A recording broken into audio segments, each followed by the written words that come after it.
जळगाव जिल्ह्यात उमेदवारांआधी उन्मेष पाटील आणि गिरीश महाजनांमध्ये वाकयुद्ध रंगलं। कापसाच्या दरावरून टीका करताना महाजन हे संकटमोचक नव्हते तर जळगावचं वरचं संकट आहे अशी टीका उन्मेष पाटलांनी केली। पाहूया। हा जामनेरचा चंगू आणि चाळीसगावचा एजंट हा मंगू, या चंगू आणि मंगूने नंबर 2 च्या पैशाची मस्ती यांच्या मस्तकामध्ये आहे। डुप्लिकेट संकटमोचक, हे संकटमोचक नाही, हे जिल्ह्यावर संकट आहे, संकट।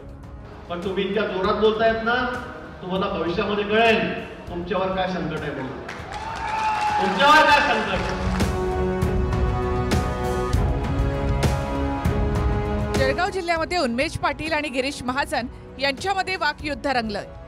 मुख्यमंत्र्यांच्या जवळ असणाऱ्या 1 नंबरच्या मंत्र्याने जळगावमध्ये विकास सोडून 2 नंबरचे पैसे कमावले आणि भाजपचे संकटमोचक म्हणवणारेच जिल्ह्याचं संकट बनल्याची टीका उन्मेष पाटलांनी गिरीश महाजन यांच्यावर केली।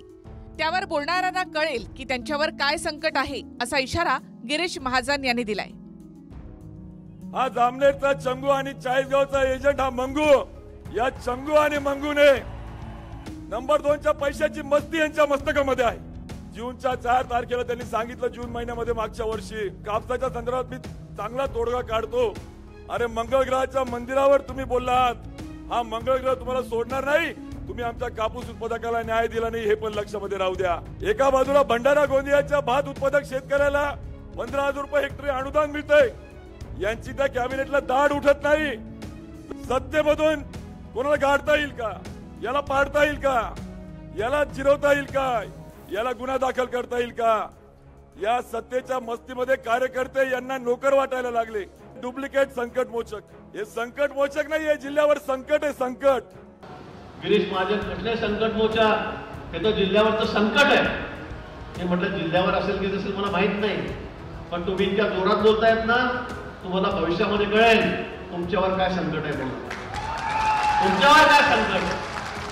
अरे 2-2दा तुम्हाला आमदार केलं, एकदा आमदार केलं, एकदा पक्षामध्ये आले, एकाच महिन्यामध्ये यांना तिकीट दिलं। आता पक्ष तुम्हाला इतका वाईट दिसायला लागलाय, मोदीजी इतके वाईट दिसायला लागलेले आहेत की तोंडात तेच ते बरडतायत, वाटते तसं बरडताय।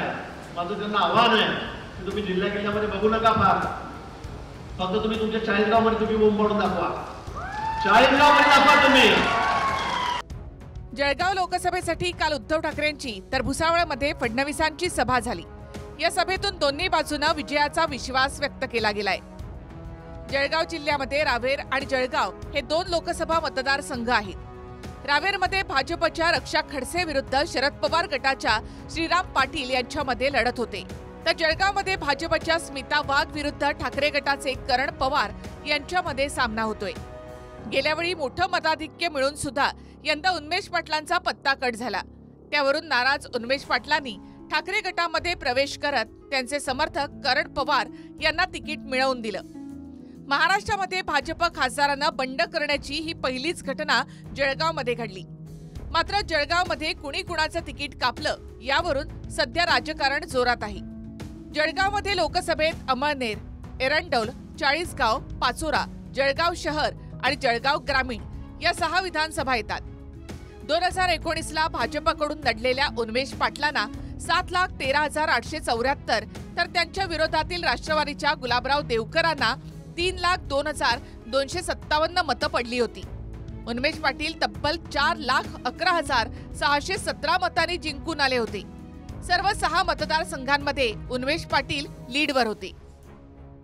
रावेर लोकसभेमध्ये 6 विधानसभा मतदारसंघ येतात, ज्यामध्ये चोपडा, रावेर, भुसावळ, मुक्ताईनगर, जामनेर आणि मलकापूरचा समावेश आहे। 2019ला रावेर लोकसभेत भाजपच्या रक्षा खडसेंना 6,55,386 मतं पडली होती। त्याविरोधात काँग्रेसच्या उल्हास पाटलांना 3,19,504 मतं मिळाली। रक्षा खडसे 3,35,000 मतांनी निवडून आल्या। 6ही मतदारसंघात रक्षा खडसे या लीडवर होत्या।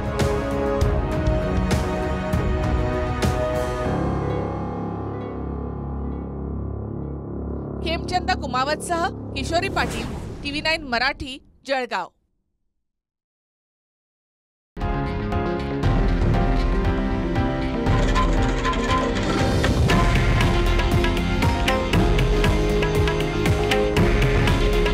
हे आहे देशातील नंबर 1 न्यूज नेटवर्क आणि आपण पाहत आहात TV9 मराठी. काळजी तुमची, हित महाराष्ट्राचं.